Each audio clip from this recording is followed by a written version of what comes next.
Olá pessoal, tudo bem? Nós estamos aqui com a Patrícia Blanco, que é presidente do Instituto Palavra Aberta, uma conferência aqui na SPM em São Paulo.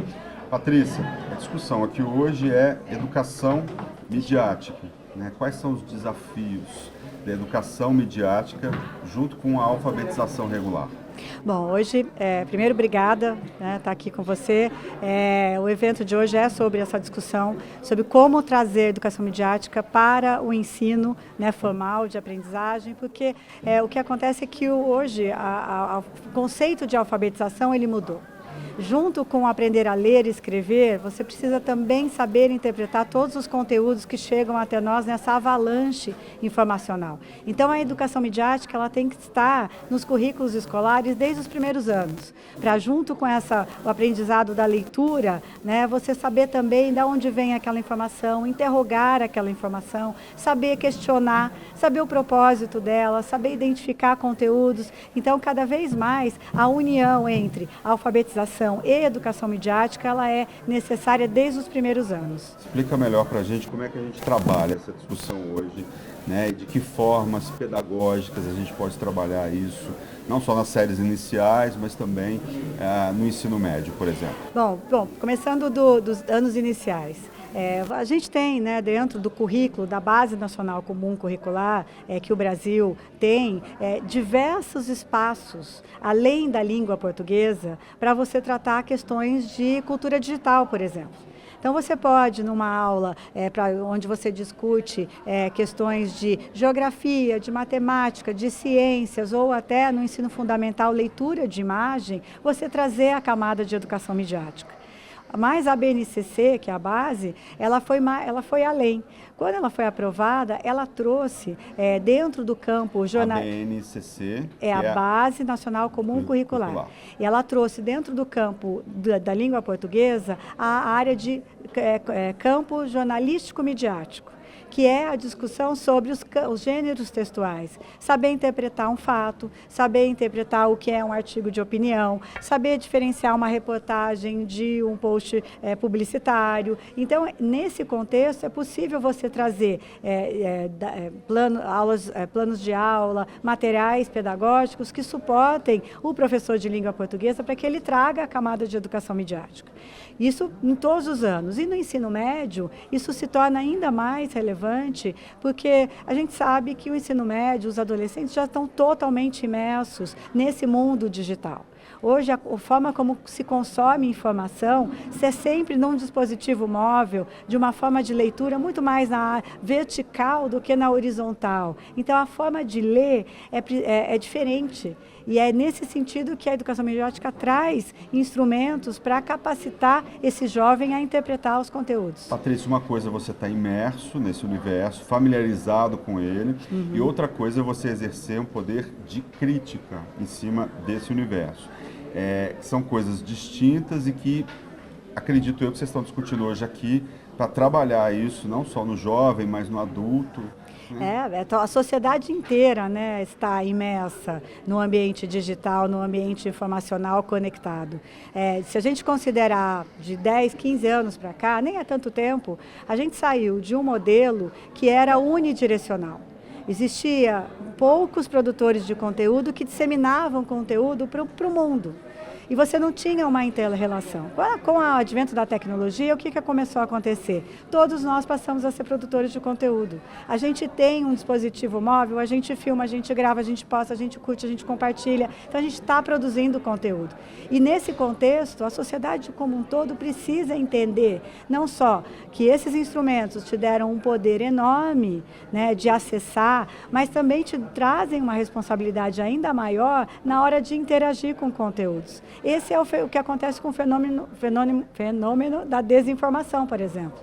A gente acabou consumindo diversos conteúdos que vêm de fontes que a gente não sabe de quem são, e a gente distribui, compartilha e fala, só estou repassando. Então, o fato é que toda a sociedade que está imersa nesse ambiente digital, que sobrevive hoje via, né, muitas vezes, o ambiente digital, precisa ser educado mediaticamente. A gente propõe começar na escola, mas a sociedade como um todo precisa ter esse direcionamento. Você falando dessa discussão, quer dizer, a gente pensa o seguinte, nunca o jornalismo profissional foi tão importante, né, para ajudar a elucidar também um pouco, a mostrar um pouco de caminhos para essa educação midiática. O profissional de imprensa, ele é responsabilizado, ele tem uma formação de 4, 5 anos na faculdade, às vezes tem uma pós-graduação.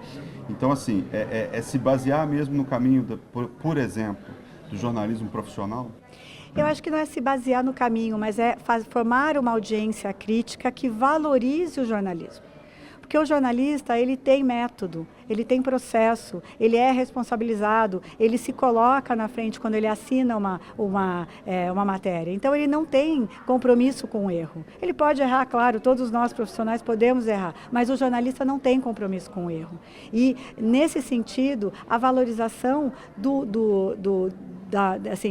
desse profissional que traz a informação e que checa essa informação e que está trazendo informações de qualidade, a gente precisa fazer com que o público volte a valorizar, né? E que consiga diferenciar, e o ponto acho que é fundamental, consiga diferenciar o que é uma informação produzida por qualquer cidadão, ou de qualquer autoridade de plantão, ou influenciador, e de uma informação que é produzida pelo jornalista, que segue esses critérios, que segue esses métodos e que segue princípios éticos que são fundamentais na profissão. Então, a educação midiática, ela também tem esse papel de fazer com que o cidadão valorize a informação de qualidade e passe também a pagar por ela, né? No meio desse caminho, a gente tem o poder do algoritmo, que vai se basear muitas vezes ali nas suas emoções, nos seus cliques, nas suas reações, no seu tempo em cada página, por exemplo. E ele vai, muitas vezes, te levar ou te conduzir para uma determinada bolha. Se você não tiver uma crítica, você vai ficar naquela bolha e achar que seu mundo é aquele mundo ali daquela bolha, que é o que está acontecendo, por exemplo, com a polarização, né? Não só aqui no Brasil, mas em outros lugares também. Como escapar disso? Como trabalhar essa discussão para jovens e adultos? Bom, essa pergunta é excelente, porque abre para a gente uma discussão muito importante, que é justamente uma coisa que a gente tem falado muito e que a educação midiática traz, que é o furar a bolha. Se você não quer ficar preso numa única opinião, saia dela. Né? Procure fontes alternativas, procure veículos do qual você confia, que pensem diferente de você. A gente diz muito que o consumidor de notícias, o indivíduo, o cidadão, tem que sair da postura reativa, da postura passiva, e tem que passar a ter uma postura proativa em relação à informação. Senão ele vai ficar preso ali mesmo. E o que acontece? O algoritmo, ele traz essas noções muito importantes, ele facilita a nossa vida. É muito legal a gente só receber matérias e até conteúdos daquilo que a gente quer de fato. Mas a gente precisa sair, então a gente precisa sair da passividade. É uma responsabilidade desse novo consumidor de informação do século XXI. A gente precisa ter essa atitude proativa. E a educação midiática, ela tem um dos eixos fundamentais da educação midiática, que é a análise crítica da informação, que é justamente você despertar um olhar crítico para que o cidadão passe a ter essa proatividade. Então, quando ele recebe uma informação, a gente brinca, tem uma frase que a gente usa muito com professores para atrair os alunos, que é o epa, peraí, o quê? Epa, recebi essa informação. Peraí, o que é isso? Posso investigar um pouco mais? E não ter aquela atitude que é o que quem espalha desinformação quer, que a gente simplesmente replique, que a gente seja um agente disseminador dessa desinformação. Então a gente respira, analisa, avalia, faz perguntas, questiona essa informação, como o jornalista faz. A gente tem um plano de aula que é muito legal, que é aprenda como um jornalista. Porque o jornalismo, ele traz para a gente essas perguntas. O jornalista, ele é curioso, ele quer investigar um pouco mais, ele quer ir a fundo na informação. Então, todos nós temos que ser um pouquinho mais jornalistas na hora de consumir informação. Pois é, vocês têm um trabalho de, vamos dizer assim, alfabetização digital, me corrija se eu estiver errado, em algumas escolas públicas, né? Eu acho que o grande desafio é a gente expandir isso de espaços de elite para espaços mais amplos, vamos dizer assim. Como é que é esse trabalho e se essas iniciativas ainda são isoladas e precisam virar uma política pública efetiva de governo? Bom, esse é o que a gente prega. Nosso objetivo no Palavra Aberta, quando lançamos o Educamídia, que é o programa de educação midiática do Instituto, foi trabalhar junto com as autoridades constituídas, Poder Legislativo, Executivo, e nos municípios e estados, a criação de uma política pública de educação midiática. E hoje a gente vai ter aqui, a gente está com a presença do secretário João Brandt, que é da Secretaria de Políticas Digitais, que criou um departamento de educação midiática, que está lançando uma consulta pública para justamente criar a Política Nacional de Educação Midiática. Isso é um avanço para a gente em termos de territorialidade do país, de atingir outros universos, outros territórios, mas o Educamídia, ele nasceu com o propósito de disseminar a educação midiática independentemente do público e do privado. E a gente tem hoje parcerias não onerosas com 12 estados, com secretarias estaduais e municipais de educação. A gente atingiu, com uma parceria que a gente fez com a Secretaria Estadual aqui de São Paulo de Educação, 4,5 milhões de alunos nos últimos 2 anos, levando a educação midiática para fora, né, do universo privado. E a gente tem um trabalho que é justamente atrair, né, secretarias municipais, secretarias estaduais, na busca de formação de professores e da oferta de materiais totalmente gratuitos para que o aluno seja o beneficiado. Mas a gente tem também só um ponto que a gente pensa para fora da escola.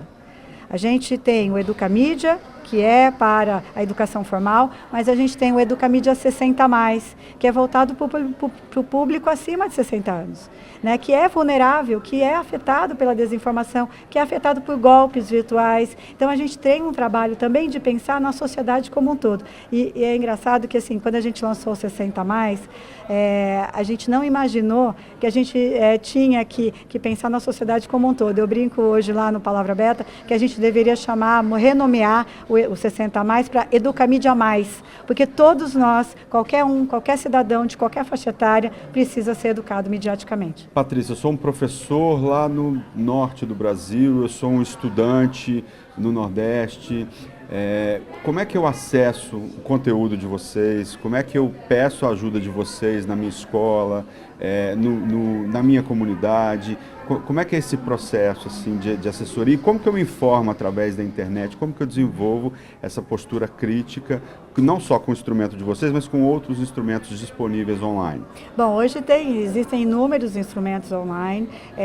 Eu sugiro que quem está nos assistindo e queira e tem interesse em saber mais, siga a gente nas nossas redes. A gente tem o Educamídia, o Educamídia 60+, o Fake-Tofora, que é um projeto voltado para combater desinformação no período eleitoral. Foi muito legal, com estudantes do ensino médio, que fala sobre educação para a democracia e educação midiática, também fundamental. A gente tem todos os nossos canais, mas a gente tem um repositório de materiais totalmente gratuitos que está no site educamidia.org.br. Lá é possível baixar planos de aula, acessar os nossos conteúdos, e a gente oferece gratuitamente, semestralmente, cursos de formação de professores. Então, a cada semestre a gente abre uma turma, a gente abre para 1.000 vagas, a última está acabando agora, em agosto a gente vai ter uma nova turma. Então, hoje, essa comunidade que se tornou em torno da educação midiática está muito forte e tem diversos projetos. Comecem pelo Educamídia e depois desçam para os outros todos. Tá certo, essa foi a Patrícia Blanco, presidente do Instituto Palavra Aberta. Você quer saber, consultar mais conteúdos sobre educação midiática, alfabetização midiática? Clica aqui no site do SBT News, tem outras entrevistas e outros conteúdos. Vai lá e acessa.